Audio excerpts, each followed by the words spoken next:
Mr. President, as I speak, Hurricane Sally threatens the Gulf Coast, including parts of Louisiana.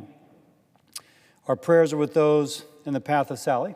I just spoke with the Coast Guard Admiral in charge. The Coast Guard is ready should there be need. But in the concern over Sally and other issues, we must remember the aftermath of Hurricane Laura, which made landfall August the 27th in Cameron, Louisiana, as a Category 4 or 5 hurricane. In terms of wind speed, this is 150 miles an hour, a more powerful storm in that regard than Katrina, Rita, Gustav, Ike, and others. As you might imagine, a storm of such magnitude left death and destruction and pain. It's from southwest Louisiana into Texas through North Louisiana, Arkansas, and Mississippi. 25 people died directly or indirectly because of Hurricane Laura, and hundreds of thousands of lives upended. As one example, one measure, as of yesterday, 145,000 people in Louisiana have filed for assistance with FEMA. That is expected to grow. Roughly 2,800 people a day apply for assistance. Now, the sentiment at home is if you're without electricity, as 97% of Cameron Parish still is without electricity, and you're without internet, as most people are, the fear is that folks have forgotten about Hurricane Laura, that recovery efforts will be stalled, and things will be ignored as attention turns to other issues, COVID-19, presidential race, et cetera. And anecdotally, there's of course evidence that public opinion has slipped. Last week, I spoke with Gail McGovern, the president of the American Red Cross, who told me that donations were lagging well below that which the Red Cross would hope to receive to cover the cost of their response. She assured me, though, the Red Cross would still do everything needed. I saw testimony of that, by the way.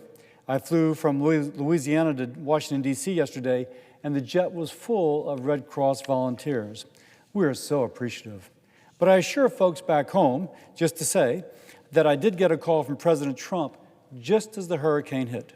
He assured me that whatever resources were needed, he would make sure they were there. As I told folks in Louisiana, there was an audience of one paying attention, a very important audience, and that is the president. But in this speech, I hope to continue to bring this hurricane and its aftermath to the attention of other fellow Americans, because fellow Americans take care of ourselves, take care of each other. So I'm here to be a voice of the people of Louisiana, share a story, so that you may know what we are facing at home. Again, appreciative of the United Way, American Red Cross, President Trump, and others for swiftly doing what all they could do to help us through this recovery.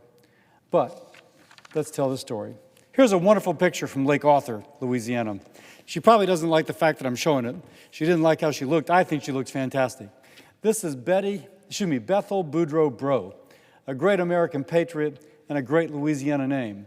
If you look at this picture, there's the tree that has fallen over the guy's house. There's the fellow in the tree cutting down limbs that is on top of his house.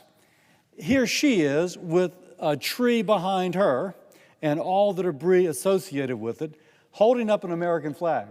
Now, her concern was that if we show this picture, we recognize that her husband, a veteran, is familiar with how destroyed flags should be destroyed. Damaged flags should be destroyed, but this had been fluttering during the hurricane, and she just wanted to show it. She's got a smile.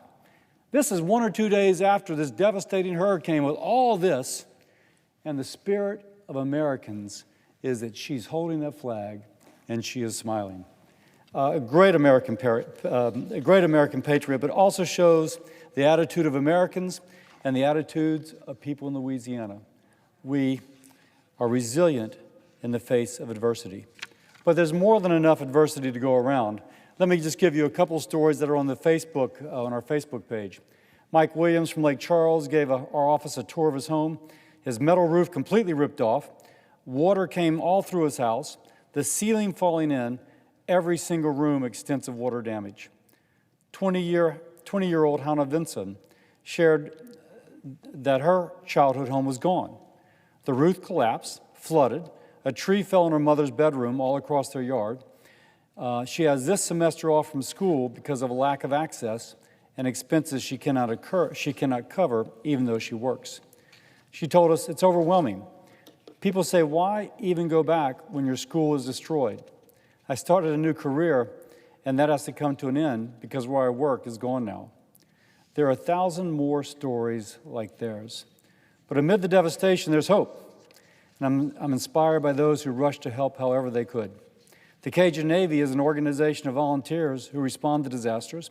They deployed immediately and continue to help today, delivering thousands of meals, clearing debris, helping people meet energy needs, assisting where they can. I recently went to central Louisiana to hand out supplies and meet with storm victims and volunteers. Met a woman named Mandy in Hineston. Mandy has been loading up trailers of donated groceries.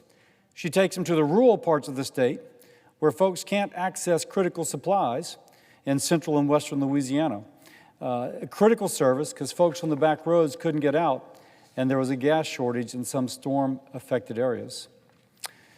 And while I do believe Hurricane Laura recovery needs more attention nationally, I am so thankful for the thousands of workers that came to rebuild the electrical grid, individuals and churches and nonprofits who came to help. There's a Facebook video from YAI PACS, a nonprofit organization in Clarksville, Tennessee. Came down to Lake Charles with portable showers and trailers of supply. The lady in the video said they handed out so many meals, they lost count. I cannot say thank you enough to our fellow Americans and those from Louisiana who saw a need and answered the call to serve. Now I ask my colleagues to do the same. Local government's resources have been stretched to the limit because of COVID-19, tax base destroyed. Damage assessments are still underway, but we will likely need a disaster supplemental from Congress to continue the recovery. I ask my fellow senators to consider the plight of Hurricane Laura victims and support such a bill, which should include California due to those terrible wildfires and perhaps those affected by Sally. Our prayers are with all those as well. Local government resources have been stretched to the limit because of COVID-19 in Louisiana, but I suspect in California and in Alabama and Mississippi as well. In June, I introduced legislation to do away with the FEMA cost share for local governments given that for 2020, for this year, given the strain on their budgets caused by COVID. I urge my colleagues to pass this bill.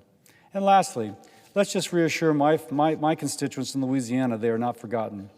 The largest storm in our state's history made news for about 2 days and hardly a mention after. Don't forget about Hannah, who lost her childhood home, or job, or about Mike, who lost his house to the rain and wind, and about the nearly 150,000 people asking for help. Americans are at our best when we help those in need. The time is now to extend that support once more. Thank you. I yield the floor.